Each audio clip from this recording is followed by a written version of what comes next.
Hello everyone, आज हम discuss करने जा रहे हैं कक्षा 10 प्रश्नावली 1.2 के क्वेश्चन नंबर 1 के कुछ क्वेश्चंस। चलिए स्टार्ट करते हैं। पहला क्वेश्चन क्या है? निम्नलिखित संख्याओं को अभाज्य गुणनखंड के रूप में व्यक्त करना है। हमें कुछ क्वेश्चंस दिए हुए हैं, हमें इनको अभाज्य गुणनखंड के रूप में व्यक्त करना है। अभाज्य गुणनखंड के रूप में व्यक्त करने के लिए हमें जो कुछ नियम याद रखने होंगे वो होंगे विभाज्यता के नियम, जैसे कि 2 से विभाज्य के नियम, 3 से विभाज्य के नियम, 4 से, 5 के, ये सारे विभाज्यता के नियम हमको याद रखने होंगे। जैसे हमारा फर्स्ट क्वेश्चन दिया हुआ है 140, इसका हमें क्या करना है? अभाज्य गुणनखंड निकालना है। सबसे पहले हम क्या करेंगे? क्वेश्चंस को राइट करेंगे, यानी कि यहाँ हो जाएगा 140। फिर हमको क्या करना है? यहाँ लिखना है गुणनखंड विधि से।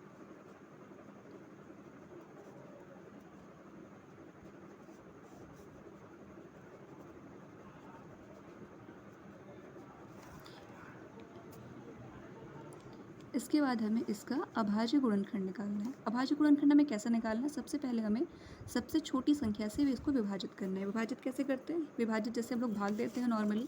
अगर किसी को नहीं आता है तो सीधे सीधे हम लोग सिंपल लाइन में समझ सकते हैं। जैसे कि 2 से हमको 140 को भाग देना है। ये कितनी बार में जाएगा? 2 सत्ते 14, यहाँ पे कट के बचा 0, यहाँ पे आ गया 0। ये सबसे ईजी लैंग्वेज है जो अगर किसी को नहीं आता है उसके लिए। वैसे तो हम सभी को भाग देना आता ही है। तो ये कितना हो जाएगा? 2 सत्ते 14। फिर 2 से ले जाएंगे, कितनी बार में कटेगा? 2 तिहाई 6, 2 पंजे 10। अब ये 2 से तो जाएगा नहीं, अब किससे ले जाएंगे? 5 से। हमें छोटी से छोटी संख्या से विभाजित करना होता है। 5 से कितनी बार में जाएगा? 7 बार में। 5 सत्ते 35, और फिर 7 से जाएगा एक बार में, 7 एकम 7। अब हमें क्या करना है? इसको पूरा लिख देना है, यानी कि 2 गुणे 2 गुणे 5 गुणे 7। ये हमारा क्या हो गया? 140 का अभाज्य गुणनखंड हो गया। हमको लिखना कैसे है? जो ये 2 बार आया हुआ है, अगर कोई संख्या रिपीट हो रही है, अगर कोई संख्या 2 बार आ रही है तो उसे हमें उसके घात के रूप में लिख देना है।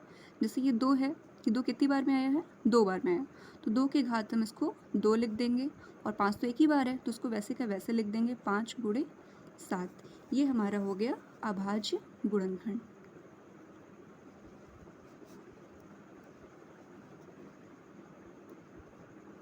इसी तरह से सेकेंड क्वेश्चन भी सॉल्व कर लेंगे। सेकेंड क्वेश्चन क्या कह रहा है? 156। हमें क्या करना है? वही काम जो हमने इसमें किया था। सबसे पहले हमें क्या लिखना होगा? यहाँ लिखेंगे 156। इसका भी हमें क्या करना है? गुणनखंड निकाल लेना है अभाज्य विधि से। इधर लिखेंगे गुणनखंड विधि से।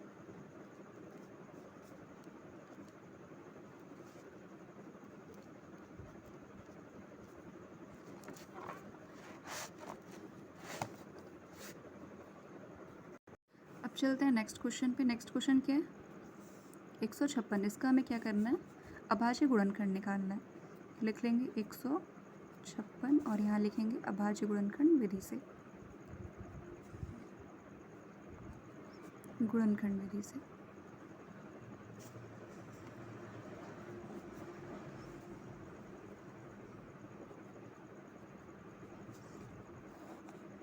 इसको क्या करना है? हमें डिवाइड करना है। ये किससे कटेगा? 2 से कटेगा। 2 सत्ते 14, 2 अठे 16। यहाँ लास्ट में 8 है तो ये किससे कटेगा? 2 से। 2 से इसको भाग देंगे तो 2 तिहाई 6, 2 नवा 18। अब ये किससे जाएगा? ये 3 9 आ गया। 2 से तो जाएगा नहीं, अब ले जाएंगे 3 से। 3 एकम 3, 3 त्रिके 9। अब ये किससे कटेगा? 13 से। 13 एकम 13। अब इसको लिख लेंगे 2 गुणे 2 गुणे 3 गुणे 13। ये क्या आ गया? हमारा अभाज्य गुणनखंड आ गया। इसको लिखते कैसे हैं? जो भी संख्या जितनी बार रिपीट हुई हो उसकी घात उसको लगा देते हैं। जैसे ये 2 है, अगर ये 2 के घात, ये 2 बार आया है तो उसको क्या लिख देंगे? 2 के घाते 2। अगर ये यही चीज़ 2 बार नहीं आता, ज़्यादा बार आता, अगर ये जैसे कि आता 2 गुणे 2 गुणे 2 गुणे 2, अगर ये 4 बार आया था तो पहले तो ये लिखते आधार में 2, और ये कितनी बार आया है? 4 बार। 1 2 3 4, तो ये इसके ऊपर कितना हो जाता? 4 हो जाता। अगर यही 5 बार आता है तो ये कितनी बार हो जाता? 2 के घाते 5। ठीक है, तो हमको क्या लिखना है? ये 2 बार आया है तो ये कितना हो जाएगा? 2 के घाते 2। अब क्या करना है? बाकी 3 तो एक ही बार आया है तो ये कितने लिख देंगे? 3 गुणे 13। ये क्या हो जाएगा? अभाज्य गुणनखंड। चलते हैं तीसरे क्वेश्चन पे। तीसरा क्वेश्चन क्या है? वैसे ही इसको भी लिखेंगे गुणनखंड विधि से। अब इसका अभाज्य गुणनखंड निकाल लेंगे। लास्ट में 5 है, तो लास्ट में 5 है तो ये किससे कटेगा? या तो ये 3 से कटेगा या तो ये 5 से कटेगा। अगर हमें नहीं पता ये किससे कटेगा, तो अगर हम इसको 3 से अगर एक बार भाग करके देखें शायद ये कट जाए। तो अगर हम 3 से इसको भाग करेंगे तो ये कितनी बार में जाएगा? 3 एकम 3, 8 बचा, 3 दूनी 6, बचा कितना? 2, ये आ गया 2, 3 सत्ते 21, यहाँ कितना बचा? 1 और ये 5, 3 पचे 15, मतलब ये पूरा पूरा कट गया। किससे कट गया? ये 3 से पूरा पूरा कट गया, तो इसको लिख देंगे 1 2 7 5। अब ये देखते हैं ये 3 से कट रहा है कि नहीं, इसको भी चेक कर लेते हैं। कट जाएगा तो अच्छी बात है, नहीं कटेगा तो हम 5 से काटेंगे। तो काटेंगे तो कितनी बार में कटेगा? 3 चौके 12, फिर यहाँ बचा 7।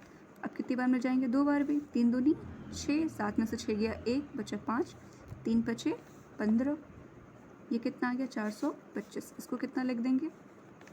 425। अब ये किससे कटेगा? 3 से तो भी कटेगा नहीं समझ में आ रहा तो एक बार इसको भी काट करके देख लेते हैं। कितना हो जाएगा? 3 एकम 3, 4 में से 3 गया 1, बचा 2, 3 पचे 3 चौके 12, लेकिन ये 5 तो बच गया, मतलब ये नहीं कटा। तो अब किससे ले जाएंगे? 5 से। 5 से तो सीधे सीधे कट जाएगा। कितनी बार में? 5 8 40 और 5 25। अब किससे कटेगा? ये 5 से कटेगा। नहीं समझ में आ रहा तो अलग से भाग के देख लेते हैं। तो 5 से अगर इसको हम कट करेंगे तो कितना हो जाएगा? 5 एकम 5, 8 में से 5 गया 3, बचा कितनी बार में कट जाएगा? 7 बार में। 5 सत्ते 35, इसको लिख लेंगे। ये कितनी बार में कटा? 17 बार में। अब 17 तो 17 के पहाड़े में ही आता है, तो इसको लिख लेंगे 17 एकम 17। अब इसको अलग से लिख लेंगे 3 गुणे 3 गुणे 5 गुणे 5 गुणे 17, ये कितना आ गया? 3825। अब इसको अभाज्य गुणनखंड के रूप में लिख लेंगे। 3 कितनी बार आया है? 2 बार, तो 3 के खाते 2, गुणे 5 कितनी बार आया है? 2 बार, तो 5 के खाते 2, गुणे 11। ये हमारा क्या हो गया? अभाज्य गुणनखंड हो गया। अब चलते हैं नेक्स्ट क्वेश्चन पे। नेक्स्ट क्वेश्चन क्या है? फोर्थ नंबर है 5005। हमें इसका क्या करना है? अभाज्य गुणनखंड निकालना है। सबसे पहले हमको क्या करना है? हम यहाँ पे ये लिख लेंगे 5005 और यहाँ लिखेंगे गुणनखंड विधि से।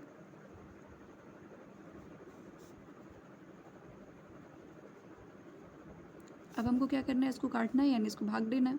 भाग देना हम सीख ही चुके हैं अच्छे से। तो किससे जाएगा? 5 से जाएगा। 5 एकम 5, ये 0 का 0, 5 एकम 5। ठीक, अगर ऐसे नहीं समझ में आ रहा तो आप अलग से भी भाग दे के देख सकते हैं। जैसे हम यहाँ क्या लिखे? 5 और हमें किससे भाग देना है? 5005, इसमें भाग देना है। तो 5 एकम 5, ये कट गया, ये 0 बचा, फिर यहाँ 0 लिख देंगे, फिर ये 0 बचा, ये 0 भी यहाँ हो जाएगा, फिर ये 5 लिखेंगे। कितनी बार में जाएगा? 5 एकम 5, ये कट गया, तो ये हमारा क्या आ गया? 1001। वही चीज़ हमने यहाँ पे लिख दिया है। अब ये किससे कटेगा?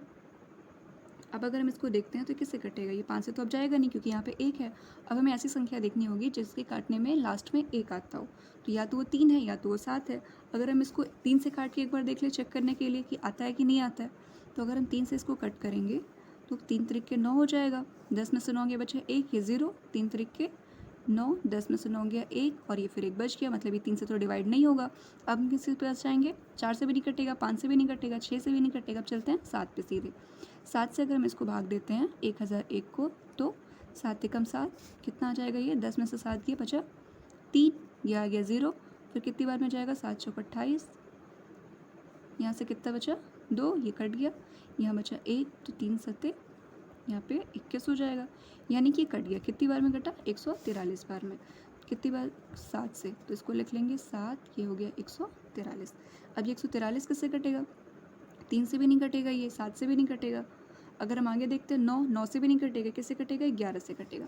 अब 11 से इसको डायरेक्ट करते हैं तो ये कितनी बार में जाएगा? 11 एकम 11 और 11 तियाँ 33। फिर ये किससे? 13, तो 13 के पहाड़े में ही आता है। तो अब हमें क्या करना है? डायरेक्ट 13 से काटना है। तो कितना हो जाएगा? 13 एकम 13। अब हम इसको लिख देंगे 5 गुणे 7 गुणे 11 गुणे 13। जो रिपीट हुआ है उसको हम रिपीट में लिख देंगे, यानी उसके घात में लिख देंगे। तो यहाँ तो कुछ भी रिपीट नहीं हुआ है, तो हम ये सीधे सीधे लिख देंगे 5 गुणे 7 गुणे 11 गुणे 13। यही हमारा क्या आ जाएगा? अभाज्य गुणनखंड। अगर इसमें से कोई संख्या रिपीट हुई होती, अगर कोई संख्या 2 बार आती, तो हम उसको उसके घात के रूप में लिख देते। चलते हैं नेक्स्ट क्वेश्चन पे। नेक्स्ट क्वेश्चन क्या है? 7450।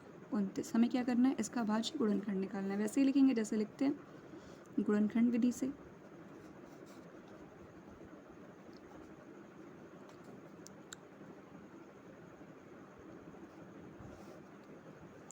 अगर हम इसको देखते हैं भाग देने के लिए, तो ये किससे कटेगा? ये तो ऐसी संख्या है जो 3 से भी नहीं कटेगा, 4 से भी नहीं कटेगा, क्योंकि यहाँ पे लास्ट में 9 है। 9 से भी नहीं कटेगा। ये किससे कटेगा? अगर हम इसको देखते हैं डिवाइड करके, तो ये लगभग, एक बार 9 से काट के देख लेते हैं, लास्ट में 9 है तो 9 से कटेगा क्या? नहीं कटेगा, क्योंकि ये 74 है यहाँ पे। 11 से भी नहीं कटेगा, तो ये किससे कटेगा? ये कटेगा 17 से। इसको डायरेक्ट 17 से काटते हैं। 7 4 2 9, कितनी बार में जाएगा?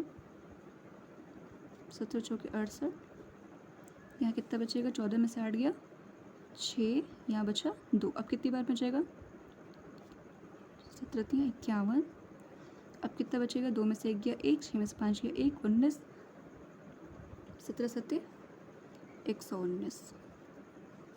कितनी बार में गया ये? 437 बार में। तो यहाँ हम क्या लिखेंगे? 437। अब ये किससे कटेगा? अभी 19 से कटेगा। कितनी बार में कटेगा? 19 से डायरेक्ट काट के देख लेते हैं, क्योंकि 17 से कटेगा नहीं है, 18 से भी नहीं कटेगा, और कोई ऐसी संख्या है नहीं जिससे ये कटे। तो अगर इससे काटते हैं तो कितनी बार में कटेगा?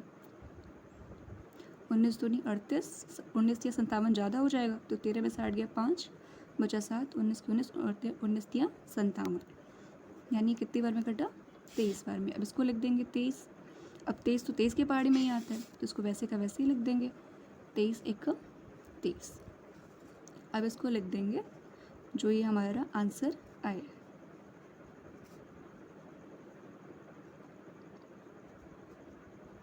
ये हमारा क्या हो जाएगा? अभाज्य गुणनखंड।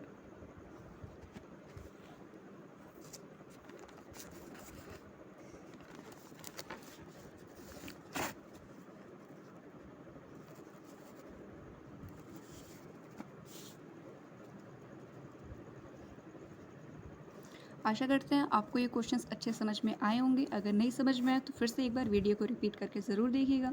मिलते हैं नेक्स्ट वीडियो में। Thanks for watching.